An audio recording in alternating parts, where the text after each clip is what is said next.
SoCal Connected is made possible through the generous support of the Amundsen Foundation, serving the Los Angeles community since 1952.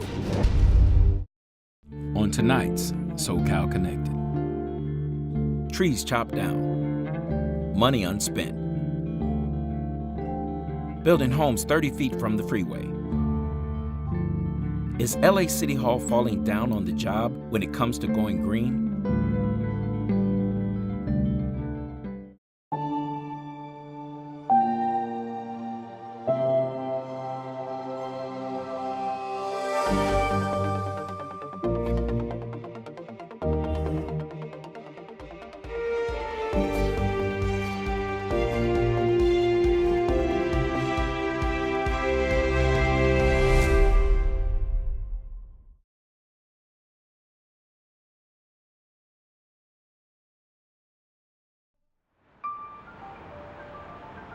Los Angeles likes to think of itself as a green city, but it has fallen short when it comes to protecting some of the most essential elements of our environment, the trees that shade and shelter us, and the air breathed by many of us.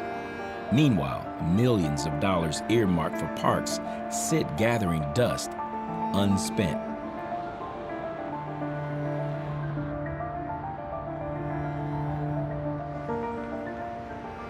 The best way to judge the health of a tree is to stand underneath it and look up. When you stand under a really healthy ficus microcarpa, you see no blue sky. I mean, it is just solid green. So this one right here is half dead. The top of the tree has died. The bottom half still has some foliage. So I would say in 10 years or so, all of these trees will have to be cut down and removed. Dr. Gerald Turney is a Los Angeles County plant pathologist. So the biggest threat to trees in Southern California right now is polyphagous shothole borer. All this staining is really worrisome. You see how it's all stained? That's not good. Do you see this little tiny hole here? That's polyphagous shothole borer. Polyphagous shothole borer is a little tiny beetle about the size of a grain of rice. The beetle burrows into the tree, it lays its eggs, and it infects the tree with a fungus. You can start with a couple strikes on the trunk of a tree, come back in a year, and have thousands of strikes on a tree. And it's fatal. It will kill the tree. The beetle is just one of several invaders. Assisted by climate change and drought, they are assaulting LA's trees. Together, they are on their way to causing a massive die-off. We could lose probably 1 million trees. Entire neighborhoods will go from streets that are shaded by tall trees to full sun. As if pest, disease, and drought weren't enough of a problem, there's also City Hall. We are very fortunate here in the city of Los Angeles to have such a large urban canopy or urban forest. But the problem is, the city, we are not doing enough. That's an understatement. The city recently hired a consulting firm to assess the state of its urban forest. The report was unveiled in December to a packed City Hall meeting room. It wasn't pretty. Trees are not valued in city budget or planning. The city does not know enough about its trees. The city lacks comprehensive urban forest planning and management guidance. The report noted the city doesn't know how many trees it has, where they are, or what they need. It has no tree inventory and no master plan. A recent study by the University of Southern California found that LA's tree cover is disappearing, as much as 55% in some areas. What happened is that houses that were maybe 1,000 square feet on a 5,000 square foot lot are being turned into a 4,000 square foot house on a 5,000 square foot lot. And with that goes a dramatic decrease in tree cover. So if you were at 21% tree cover in a neighborhood at the beginning of the 2000s, you might be down to 11 at the end.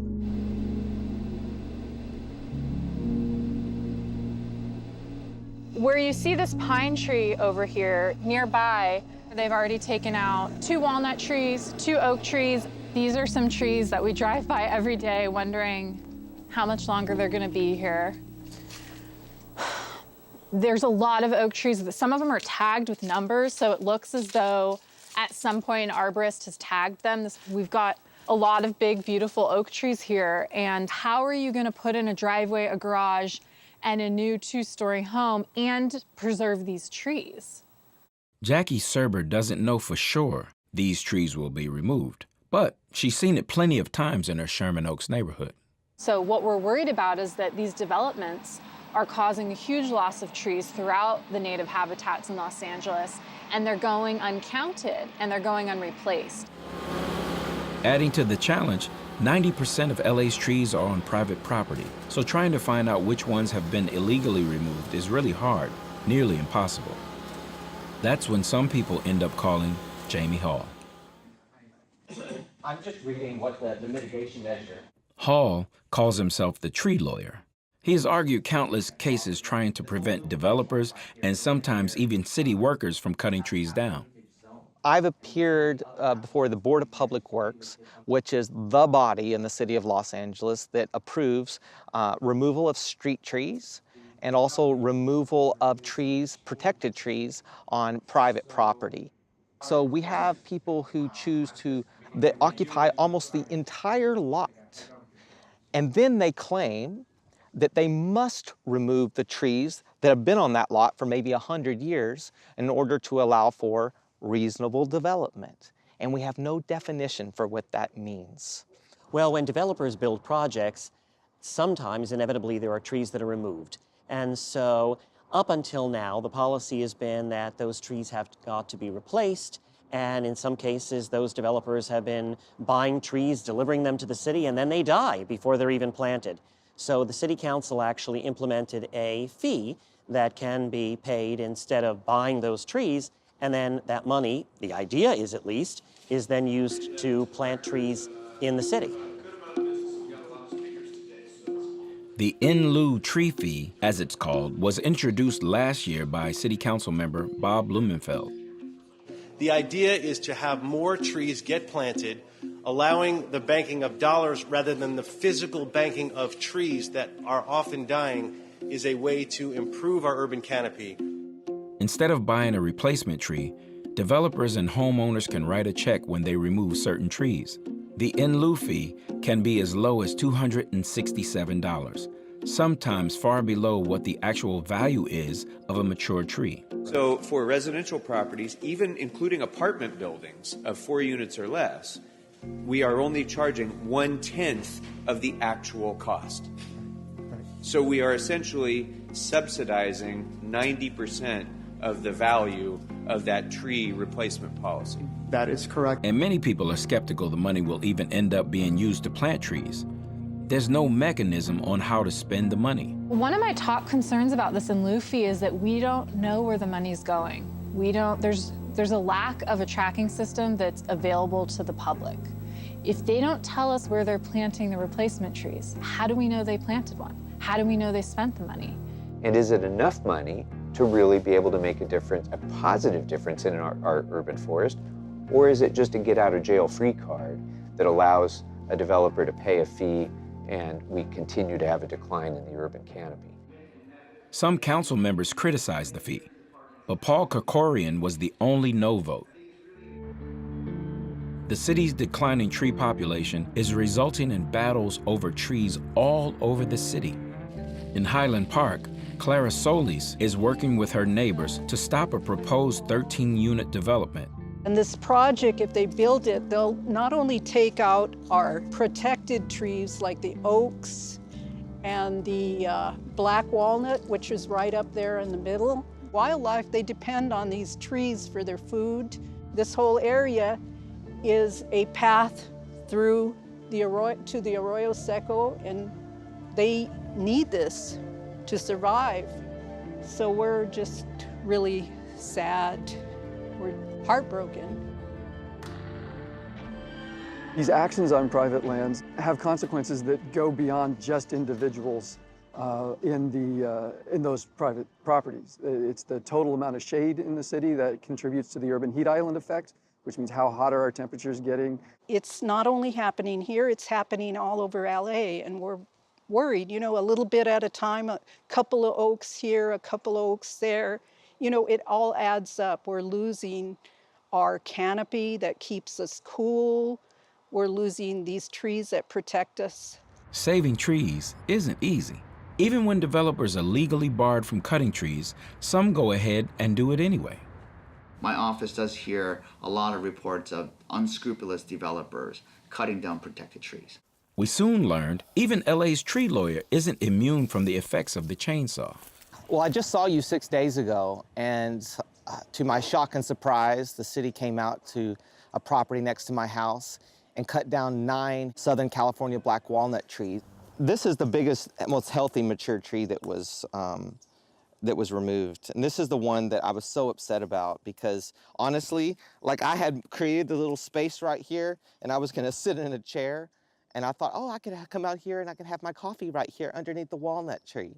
There's no walnut tree. It's so disturbing. You see here the marks. This is tree number, I think, 4. Here's another one.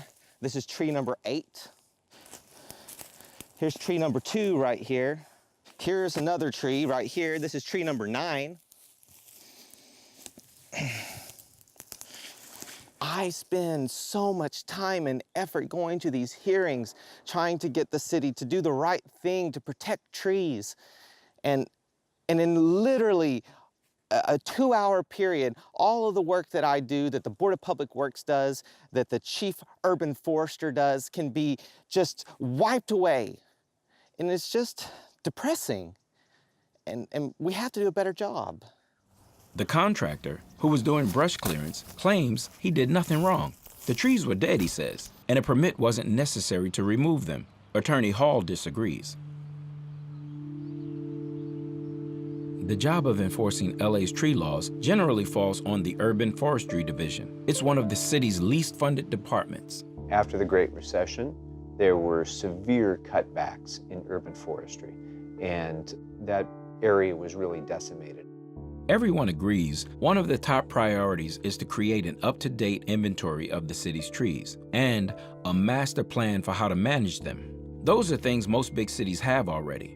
San Francisco, for instance, has a clickable web-based map showing the precise location, type, and condition of tens of thousands of its trees.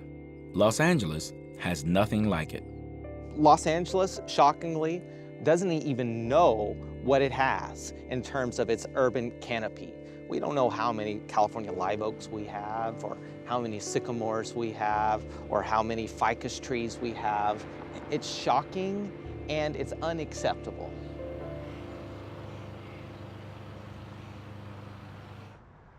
And it's not just when the trees are cut down that's creating confusion. It's also when the city plants them. There's a kink in there. All right, go. So I have 2 5-gallon jugs, 10 gallons each.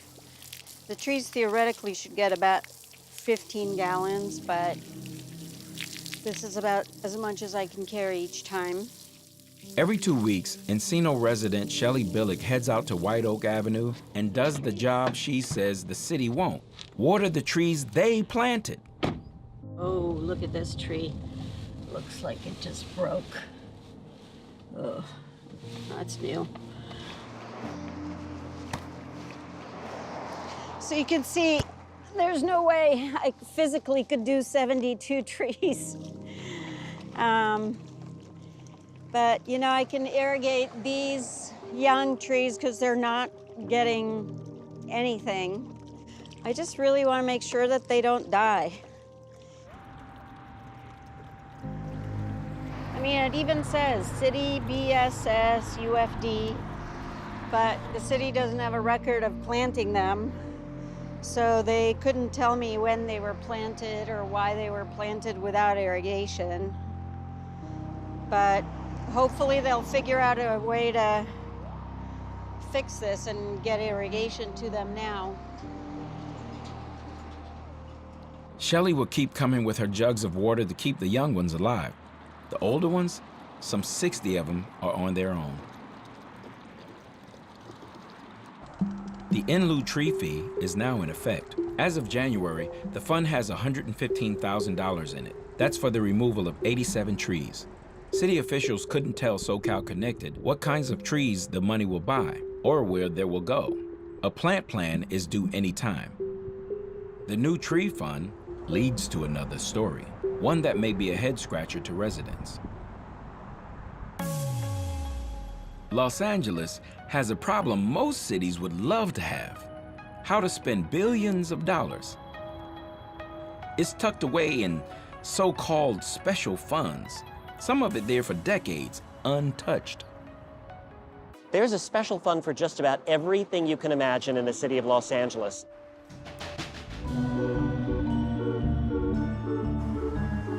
There are currently about 850 of these special funds, which can only be used for very specific purposes. Makes it really hard to figure out how you're going to spend that money.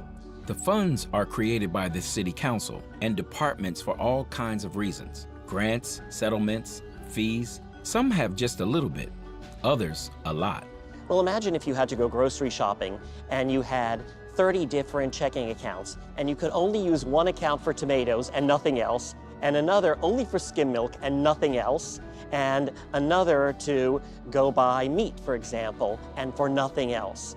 And that's kind of how some of LA's funds are set up. Some of these special funds have accrued over the course of decades, or maybe are decades old and nothing has happened in them at all. No money in, no money out for decades. Nearly $8 million meant for parks has sat collecting dust for 4 years or more. There are 19 different funds in the city that have something to do with parks. Right now, the balance of those funds is about $450+ million. And some of that money has been sitting unspent for years because rules might have been set up that it was collected in one particular community and can only be spent within a very limited geographic area, or other kinds of rules that were created. And sometimes the road to hell is paved with good intentions.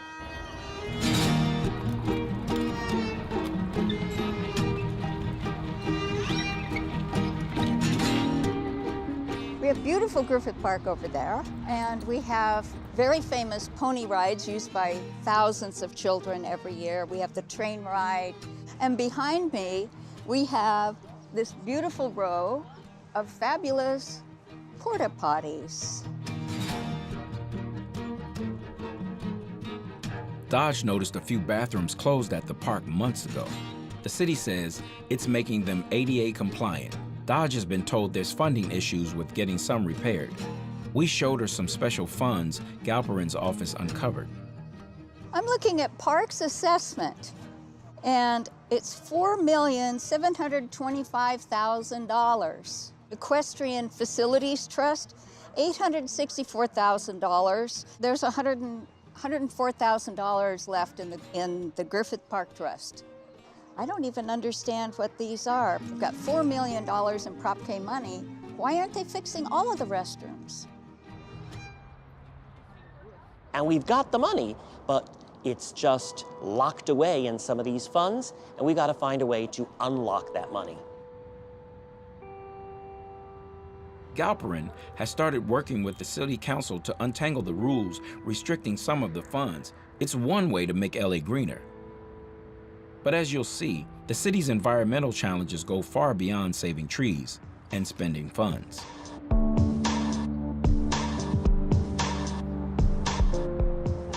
Denny Schneider says you gotta drive it to believe it. Apartments so close to the freeway, you can practically touch them. You can see here that there is virtually no space between the freeway and the people who are living in these buildings. It's an unbelievable situation, and you have to know the pollution is going to be as heavy most of the day because it's like this in the middle of the day, let alone rush hour. The 6-story structures where 2 bedrooms start at $3,000 a month are near Playa Vista. Schneider fought the development for years, in part over health concerns. Pollution is constant, that they're breathing in and out every moment of their lives. Faced with an unprecedented need to build more homes every year and everywhere, scenes like this are nothing new. Soon, this will be a couple 100-unit apartment building, just feet from the 110 freeway in downtown LA. A similar construction is on the other side, built by the same developer. It's called the Da Vinci. Freeway's right here. This is the 110, and it's basically about a 101. So it's like a good mix of whatever freeways that I need to go both ways. So it's good, and it's not actually as loud as you would think to be living right next to the freeway. So And Jones's bedroom is close, really close. Probably about a 30 feet base, probably about from my side to there. Like, but you got this big gap right here, of course, probably about a 10 feet gap, but yeah, probably about 30 feet. I haven't had a worry or a concern yet. It hasn't crossed my mind at least. We know from the research that living close to a freeway puts you at higher risk of asthma, of cancer, of heart disease. Despite the well-documented dangers, Los Angeles Times investigative journalist Tony Barbosa recently revealed that the city has approved the construction of thousands of new homes near freeways in recent years. We found that Los Angeles and other cities across Southern California are flouting warnings from scientists and health experts to avoid building within 500 feet of freeways. The closer you are to the pollution source, the more exposed you are to the pollutants. More than 1.2 million people in Southern California now live within 500 feet of a freeway. I think it's fair to say that the cost of living near major roadways or freeways here in Southern California is having a substantial impact on number of cases of asthma in children, on deaths from heart attacks in adults, and that the cost is on the order of billions of dollars. City officials say they're stuck between a rock and a hard place, given LA's chronic housing shortage. Because of the housing crunch, we have created new residential zones or mixed-use zones that are seeing housing placed directly next to, if not on top of, freeways. This one at Pico and Sepulveda is known as the Kasdan Project. It will be a 500-unit apartment building near the 405 and 10 freeways. Originally, the city planners placed it 500 feet from the interchange, but the city council moved it closer to 350 feet. The space used to be a cement plant, which acted like a buffer zone between the freeway and the residential area. Buffer zones are disappearing, being replaced by housing. The city has not acted to establish what you would call a buffer zone, where, which is what activists and scientists have recommended, more of a hard boundary around freeways. Now, the counterpoint to that, the city and city politicians would say that you can't do that.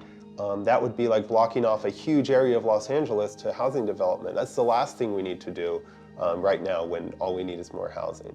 You could regulate the construction of housing and schools and parks within 500 feet of freeways, and you could markedly reduce the exposure. LA was warned over a decade ago by the state EPA to avoid sitting sensitive buildings within 500 feet of freeways. And just last fall, the city's zoning agency advised developers not to build sensitive projects like schools and daycare centers close to freeways. Well, the recommendations, they're aspirational at best. They do not have any teeth.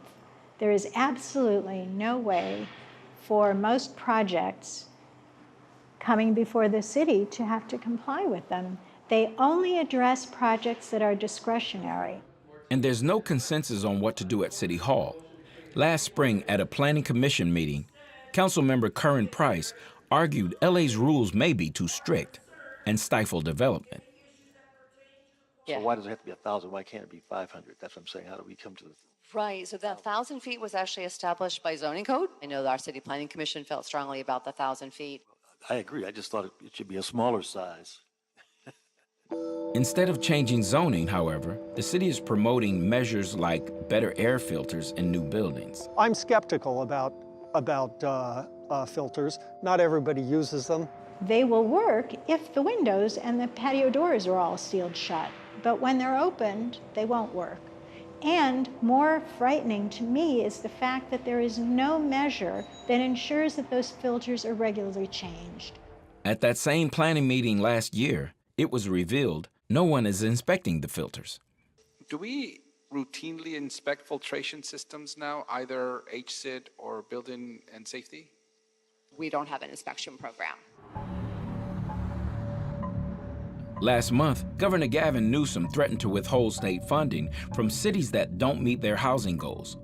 Local governments may be pushed to approve projects in locations they know may be bad for residents' health. The possibilities of green urbanism in LA are vast, but is there the political will to make them reality? That remains unanswered.